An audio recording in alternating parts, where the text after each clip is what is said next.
మండీ బజార్ సర్కిల్లో ఎమ్మెల్యే గారి ఇంటికి దగ్గర 1 కిలోమీటర్ దూరంలోనే ఉంటది. ఇది కడప నియోజకవర్గంలో పరిస్థితి. ఇది ఏమన్నా అంటే నేను అభివృద్ధి చేస్తే నాకు ఓటేయండి అని అడుగుతున్నారు ఎమ్మెల్యే గారు మూడోసారి వచ్చి. ప్రజలు ఆలోచించండి, ఇలాంటి కడప నగరంగా తయారు చేసినందుకు గాని మనం ఓటేయాలా? ఇంకా ఆల్రెడీ 5 సంవత్సరాలు వేస్ట్ చేసినాడు.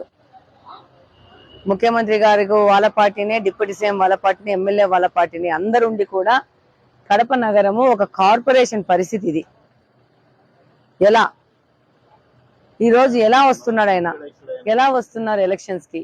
ఎలా థర్డ్ టైం నేను ఏమన్నా చేస్తే నాకు ఓట్లేందని ఎలా వస్తున్నారు? ప్రజలు ఆలోచించండి. ఇప్పటికీ మీ చేతుల్లో హక్కు ఉంది.